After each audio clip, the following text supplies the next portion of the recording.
भारत के लोग भारत को एक संपूर्ण प्रभुत्व संपन्न समाजवादी पंथ निरपेक्ष लोकतंत्रात्मक गणराज्य बनाने के लिए तथा उसके समस्त नागरिकों को सामाजिक, आर्थिक और राजनीतिक न्याय, विचार, अभिव्यक्ति, विश्वास, धर्म और उपासना की स्वतंत्रता, प्रतिष्ठा और अवसर की समता प्राप्त कराने के लिए तथा उन सब में व्यक्ति की गरिमा और राष्ट्र की एकता और अखंडता सुनिश्चित कराने वाली बंधुता बढ़ाने के लिए दृढ़ संकल्पित होकर अपनी संविधान सभा में आज तारीख 26 नवंबर 1949 ईस्वी मिति मार्गशीर्ष शुक्ल सप्तमी संवत 2006 विक्रमी को एतत् द्वारा इस संविधान को अंगीकृत, अधिनियमित और आत्मार्पित करते हैं।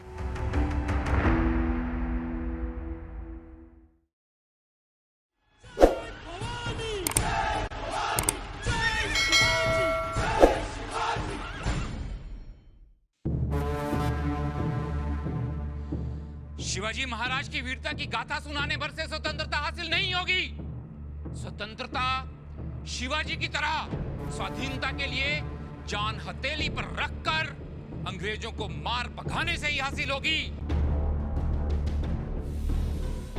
उठो, शरीर को मजबूत बनाओ, हथियार उठाओ और हमारी संस्कृति, हमारे धर्म, हमारी स्त्रियों को मलिन करने वाले गौरों को ऐसा सबक सिखाओ कि वो हमारा देश छोड़कर भाग जाने पर मजबूर हो जाए। महाराष्ट्र के पुणे के पास चिंचवड़ में जन्मे दामोदर हरी चाफेकर बालकृष्ण चाफेकर और वासुदेव चाफेकर के बड़े भाई थे। तीनों सगे भाई भारतीय स्वाधीनता संग्राम में चाफेकर बंधु के नाम से जाने जाते हैं। 22 जून 1897 को चाफेकर बंधुओं ने महाराष्ट्र के पुणे में ब्रिटिश अधिकारी W.C. रैंड और उनके अंगरक्षक लेफ्टिनेंट आयस्ट की हत्या कर दी।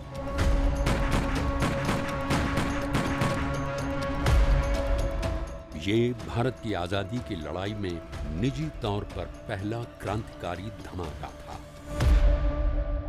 आग का गोला जैसे होता है ना, ये हमारे समाज में उस दौरान आग के गोले जैसे उभरे। वो नौजवान थे, उनके खून में एक स्वाधीनता के लिए एक जोश था, भारत माता के प्रति एक सच में एक डिवोशन था। औरोबिंदो और विवेकानंद से वो प्रेरित थे। तो ये जो एक पूरा सिस्टम था, ये सिस्टम में चापेकर बंधु या और भी कई लोग, ये लोग उस सिस्टम से ऐसे उभर के आए और वो सिस्टम को उन्होंने ब्रिटिश साम्राज्य का जो फ्रेमवर्क था, जो राष्ट्र गठन था उनका, उनको उन्होंने हिला दिया। They shook the very foundation of the British Empire. अंग्रेजी सरकार को हिलाकर रख देने वाले चाफेकर बंधु बाल गंगाधर तिलक को अपना सब कुछ मानते थे। 1857 के पहले स्वतंत्रता संग्राम के बाद भारत के स्वाधीनता संग्राम ने हम भारत के लोग इस शक्ति के माध्यम से एक नई करवट ली और इस करवट से महाराष्ट्र में बाल गंगाधर तिलक का उदय हुआ। पंजाब में लाला लाजपत राय ने स्वाधीनता संग्राम को धार दी और बंगाल में बिपिन चंद्र पाल ने स्वाधीनता की चिंगारी को हवा दी।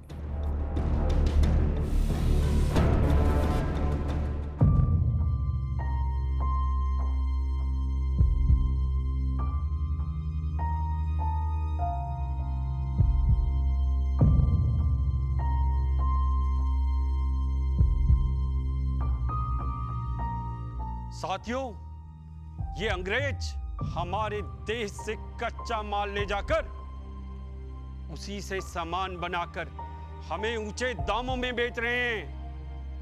अंग्रेजों के इस कदम से देश के मेरे किसान बेहाल हैं और व्यापारी कंगाल हो रहे हैं।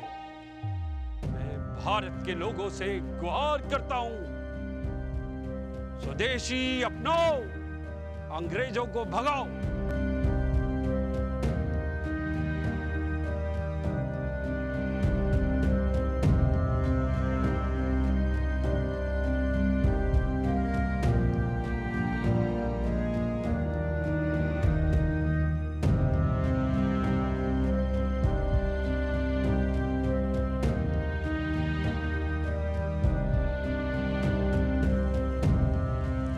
स्वतंत्र होंगे इसलिए नहीं कि हम स्वतंत्रता का दावा करते हैं, बल्कि इसलिए हम इसका अभ्यास करते हैं। दास्ता मानवीय आत्मा पर सबसे बड़ा दाग है। हमें दास्ता की इन बेड़ियों को तोड़ना होगा, अपनी संस्कृति और आध्यात्मिक विरासत को पुनर्जीवित करना होगा।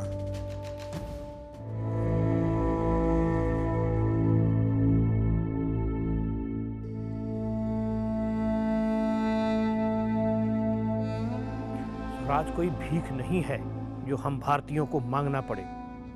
स्वराज मेरा जन्म सिद्ध अधिकार है और मैं इसे लेकर रहूंगा। बाण गंगाधर तिलक एक तरफ व्यायाम मंडल को नैतिक समर्थन देकर दामोदर हरि चाफेकर, बालकृष्ण चाफेकर, वासुदेव हरि चाफेकर जैसे युवाओं को अंग्रेजों के विरुद्ध सशस्त्र क्रांति के लिए तैयार कर रहे थे, तो दूसरी ओर धरने, प्रदर्शनों और आंदोलनों के माध्यम से ब्रिटिश सरकार को परेशान कर रहे थे।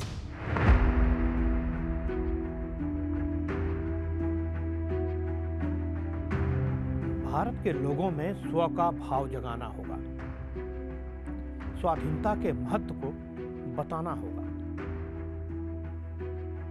इसके लिए अपनी कलम की शक्ति का प्रयोग करना होगा, अपना समाचार पत्र शुरू करना होगा। ये अखबार जब तक ये खबरें नहीं छाप रहे थे, भारतीयों को लगता था कि ये तो ब्रिटिश साम्राज्य है, इसको हम कैसे हराएंगे, ये तो हार ही नहीं सकता।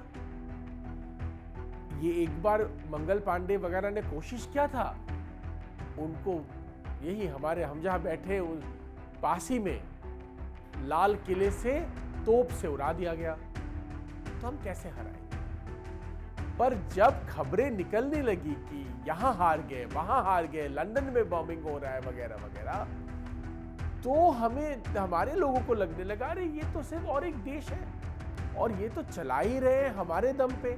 आप देखिए पहले विश्व युद्ध में कितने लाखों भारतीयों ने पार्टिसिपेट किया, आज हम उनको सराहते हैं। ब्रिटिश हुकूमत की कारगुजारियों को पब्लिक डोमेन में लाने के लिए 4 जनवरी 1881 को तिलक ने मराठी समाचार पत्र केसरी की शुरुआत कर दी। केसरी की खबरों में सच्चाई थी और भाषा में ओज। केसरी और तिलक जी की लोकप्रियता लगातार बढ़ रही थी और बढ़ रही थी हम भारत के लोग की शक्ति। लोगों से मिल रहे समर्थन के कारण तिलक अंग्रेजों के लिए भी खास हो गए थे। तिलक जी को जब लगा कि उनके प्रयासों से अंग्रेज हुकूमत पर दबाव बन रहा है, तो उन्होंने गर्म लोहे पर एक चोट और कर दी। अंग्रेजों से हिंदुस्तानियों के लिए अधिकार मांगने के लिए उन्होंने 1895 में स्वराज विधेयक का मसौदा तैयार कर लिया। इस विधेयक का मूल उद्देश्य भारतीयों के लिए संविधान निर्माण की मांग रखना था। मूवमेंट में तो वही लोग आ सकते थे जो पत्रकारिता करें, कोई ऐसा स्वतंत्र प्रोफेशन करें जिसमें आ सके। नौकरी पेशा आदमी तो नहीं कर सकता था। कुछ वकील आते थे या पत्रकार आते थे स्वतंत्रता के संघर्ष में, तो ये या तो कोई वकील था या पत्रकार थे, तो ये पत्रकार थे, तो इनका बहुत बड़ा महत्व था। इसीलिए वो गुस्सा है कि आपने सब हमसे ही सीखा। कम्युनिकेशन हो, लॉ हो, राइट्स की बातें हो, सच स्वाधीनता कैसे मांगा जाता है, किस भाषा में मांगा जाता है, ये सब हमने आपसे। वो लोग तो कहते भी थे आप आपके पार्लियामेंट में इतना ह्यूमन राइट्स की बात करते हैं, स्वाधीनता की बात करते हैं, तो ये कैसे है कि वो स्वाधीनता हमें नहीं मिल पाता है।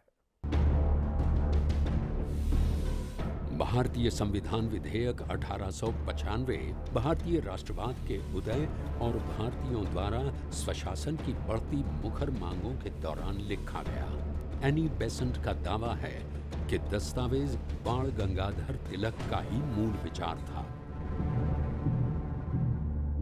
ये दस्तावेज पूरी तरह से कानूनी शैली में लिखा गया, जिसमें बोलने की स्वतंत्रता का अधिकार, संपत्ति का अधिकार और कानूनी समानता का अधिकार मुख्य रूप से शामिल किए गए।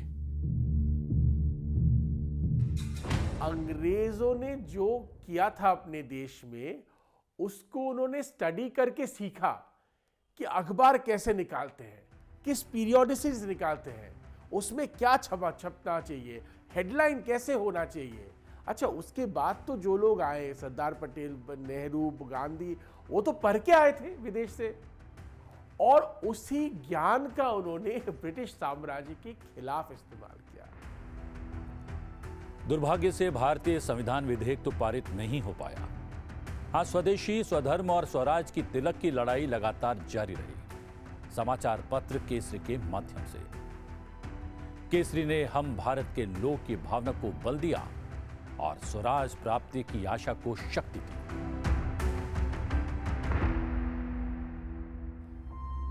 केसरी में लिखे गए एक लेख से अंग्रेज इतने डर गए कि उन पर देशद्रोह का मामला दर्ज करके 27 जुलाई 1897 को उन्हें गिरफ्तार कर लिया गया और 6 साल के लिए बर्मा की जेल में बंद कर दिया गया।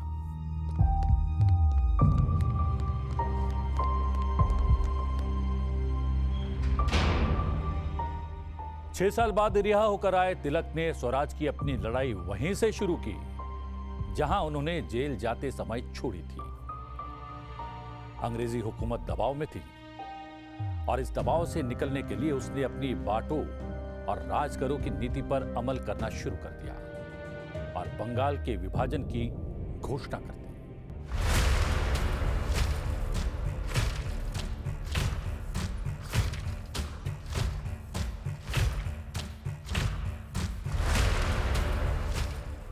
अक्टूबर 1905 को ब्रिटिश वाइसरॉय लॉर्ड कर्जन ने बंगाल के विभाजन का फैसला किया।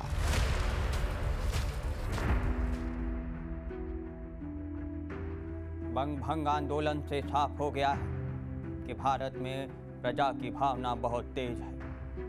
बंगाल के सभी लोग निर्णय के विरोध में अपना सब कुछ न्यौछावर करने के लिए तैयार है। जनता अपनी सत्ता, अपनी शक्ति पहचानती है, इसीलिए आंदोलन की चिंगारी आग बनकर भड़क उठी है। देर सवेर ही सही, बंगाल का एक बार फिर से एक होना तय है।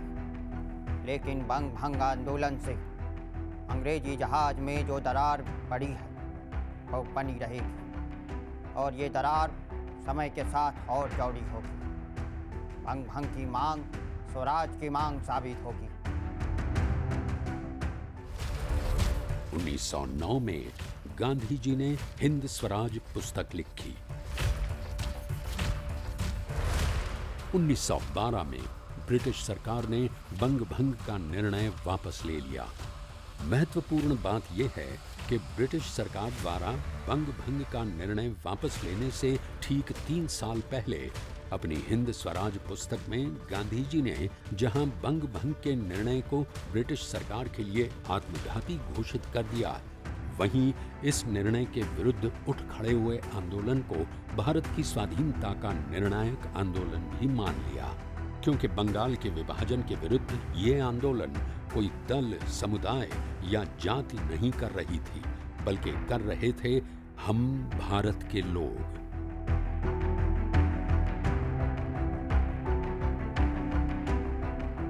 वाइसरॉय लॉर्ड कर्जन ने बंगाल का विभाजन ये सोचकर किया कि सैकड़ों वर्ष की पराधीनता सह रहा भारतीय जनमानस निरीह और कमजोर हो चला है।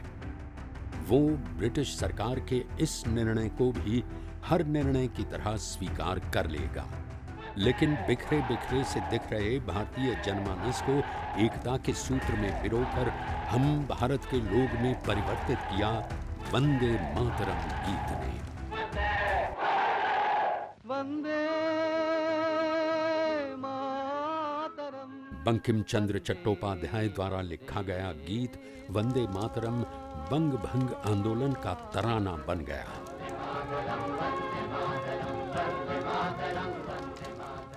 बहुत दुख की बात है कि आज आप बंगाल में भी जाएंगे तो बहुतों को ये पता नहीं होगा वंदे मातरम कहाँ से आता है। ये जो जितने भी सेनानी थे, जो युवा सेनानी थे, ये जिनको ब्रिटिश सरकार ने हैंग अंटिल डेथ का सजा सुनाया, वो तो जब चढ़ते थे काठ के सीढ़ियों पे, जब चढ़ते थे खुद के हैंगिंग के, वो देख के वो वंदे मातरम गा के ऊपर जाते थे। तो ये जो वंदे मातरम, ये मुझे लगता है एकदम फंडामेंटल है, ये एकदम कोर है हमारे स्वतंत्रता संग्राम। बंग भंग यानी कि बंगाल के विभाजन से लगभग 9 साल पहले 1896 में कांग्रेस के कलकत्ता अधिवेशन के दौरान वंदे मातरम गीत पूरे मनोयोग से गाया गया। अक्टूबर में बंगाल विभाजन का अंग्रेजी फरमान लागू होने के बाद दिसंबर 1905 में कांग्रेस कार्यकारिणी की बैठक में वंदे मातरम को बाकायदा राष्ट्रीय गीत का दर्जा दे दिया गया। बाण गंगाधर तिलक ने व्यायामशाला और अखाड़ों के माध्यम से युवाओं को शारीरिक रूप से मजबूत बनाने और स्वाधीनता की लड़ाई से जोड़ने का जो काम महाराष्ट्र में किया, वैसा ही काम बिपिन चंद्र पाल के मार्गदर्शन में बंगाल के कलकत्ता में हुआ।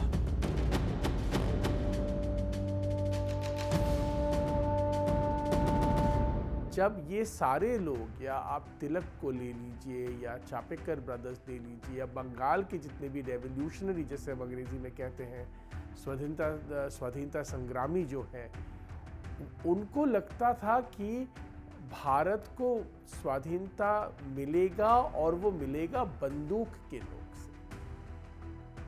एक रेवोल्यूशनरी फर्वर था उनमें। उनको लगता था कि भारत से हम ब्रिटिशों को भगाएंगे एक युद्ध के माध्यम से, क्योंकि वही भाषा अंग्रेजों को समझ में आती है। वो अंग्रेज कॉलोनियल पावर है, उन्होंने हमेशा लोगों को बंदूक से और तोप से दबा के रखा है। तो वो भाषा सिर्फ उनको एक ही भाषा समझ में आता है, और वो है बंदूक की भाषा। अनुशीलन समिति की स्थापना कर सतीश चंद्र बोस और बैरिस्टर प्राणनाथ मित्रा ने किया।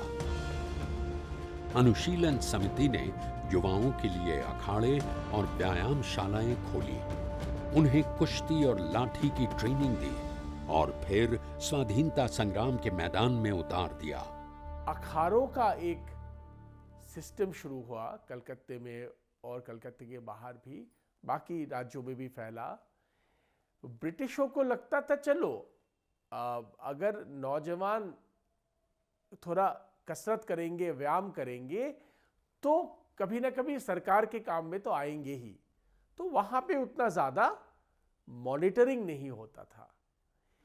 और ये जो रेवोल्यूशनरी है, जो स्वतंत्रता संग्रामी है, वो उस अखाड़े में जाके व्यायाम के माध्यम से छोटे छोटे कागज के पर्ची में लिख के एक दूसरे से बात करते थे। औरोबिंदो घोष और उनके भाई बरिंद्र कुमार घोष के अनुशीलन समिति से जुड़ने से अनुशीलन समिति की आक्रामकता और बढ़ गई। ब्रिटिशर्स को भारत में रहने का कोई अधिकार नहीं है। यह भूमि भारतीयों की है और उनके लिए यह श्रेयस्कर होगा कि वो तत्क्षण भारत छोड़कर चले जाएं। अन्यथा भारत के लोग उन्हें यहाँ से खदेड़ने के लिए हथियार उठाने से भी गुरेज नहीं करेंगे। माँ और मातृभूमि की रक्षा के लिए हथियार उठाने का अधिकार तो ईश्वर भी देते हैं।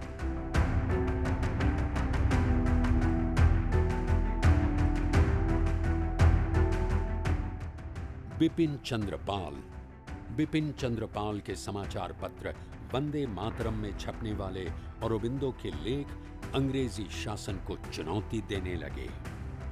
औरोबिंदो के लेख और भाषण बंगाल के लोगों में स्वाधीनता की अलख जगा रहे थे। कहा जाता है कि औरोबिंदो में क्रांति के अंकुर बाण गंगाधर तिलक से 1902 में अहमदाबाद के कांग्रेस सत्र में हुई मुलाकात के बाद प्रस्फुटित हुए। लेकिन देखते ही देखते राष्ट्र प्रेम के ये अंकुर वट वृक्ष बन गए। उनकी लेखनी, उनके क्रांतिकारी विचार और बंग भंग आंदोलन में उनकी भूमिका से अंग्रेज उनसे खार खाने लगे और उन्हें जेल में डालने का अवसर खोजने लगे। अंग्रेजों ने 1907 में उन पर राजद्रोह का मामला दर्ज भी कर दिया, लेकिन मुकदमे के बाद वो जल्द रिहा हो गए। अंग्रेजों को दूसरा अवसर मिला 1908-1909 में अलीपुर बम कांड के बाद। अलीपुर सेशंस कोर्ट में औरोबिंदो घोष, उनके भाई वरिंद्र घोष सहित 37 लोगों को आरोपी बनाकर मुकदमा चलाया गया। उस समय के प्रसिद्ध वकील चित्तरंजन दास ने मुकदमा लड़ा और औरोबिंदो जल्द ही बेगुनाह सिद्ध होने के बाद बाहर भी आ गए, लेकिन विचाराधीन कैदी के तौर पर जेल में गुजारे दिनों के अनुभवों ने औरोबिंदो को बदल कर रख दिया। लेकिन तब तक अपने कार्यों, प्रयासों और लेखों से औरोबिंदो हजारों लाखों में हम भारत के लोग की शक्ति जागृत कर चुके थे। बंगाल की धरती हमेशा से ही देशभक्तों और क्रांतिकारियों की धरती रही है। बंग भंग आंदोलन के दौरान ही बंगाल के एक और लाल खुदीराम बोस ने 18 बरस की छोटी सी आयु में मां भारती की स्वाधीनता की खातिर हंसते हंसते फांसी के फंदे को गले लगाकर हम भारत के लोग इस शक्ति से अंग्रेजी सत्ता को हिलाकर रख दिया। 3 दिसंबर 1889 को पश्चिम बंगाल के मेदिनीपुर जिले के मोहबनी गांव में जन्म लेने वाले खुदीराम बोस के मन में देश को आजाद कराने की ऐसी लगन लगी कि 9वीं कक्षा के बाद ही पढ़ाई छोड़ दी और स्वदेशी आंदोलन में कूद पड़े। हिंदुस्तानियों पर अत्याचारी सत्ता चलाने वाले ब्रिटिश साम्राज्य को ध्वस्त करने के संकल्प में खुदीराम बोस ने पहला बम फेंका।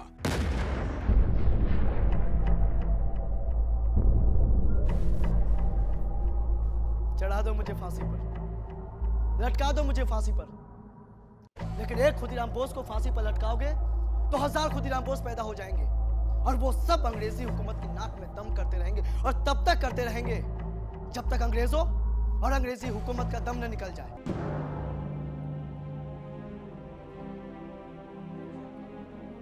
भारत माता की जय, भारत माता की जय, वंदे मातरम, वंदे मातरम, वंदे मातरम।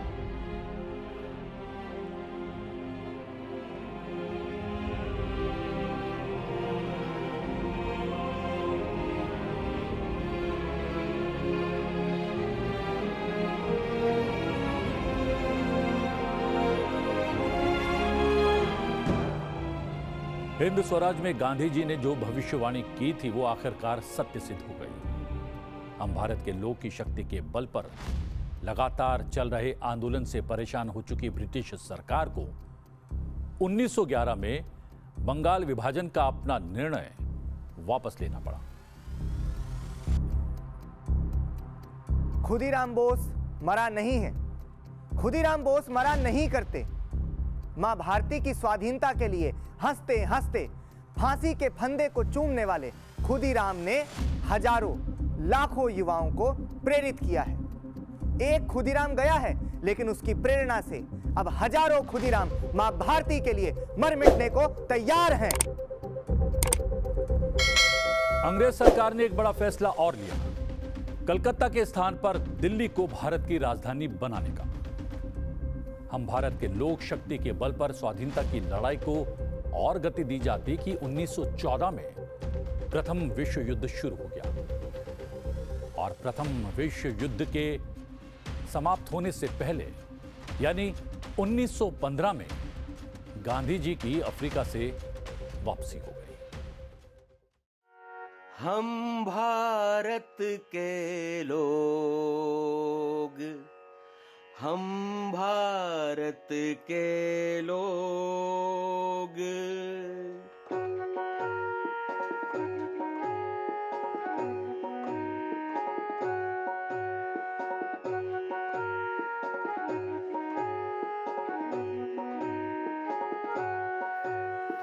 हम भारत के लोग, हम भारत के लोग, हम भारत के लोग, हम भारत के लोग, संविधान से चलने वाले हम भारत के लोग, सत्य सनातन के रखवाले हम भारत के लोग, हम भारत के लोग, हम भारत के लोग।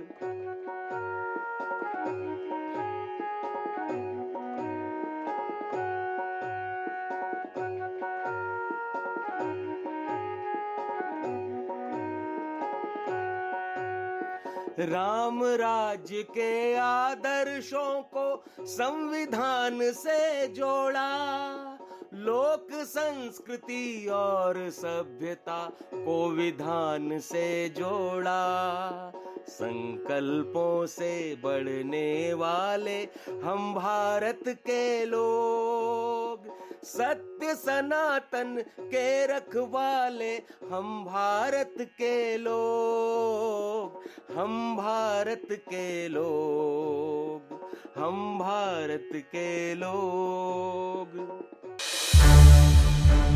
संसद टीवी के और भी प्रोग्राम्स देखने के लिए सब्सक्राइब करें हमारा YouTube चैनल और हाँ, इन्हें लाइक और शेयर करना ना भूलें।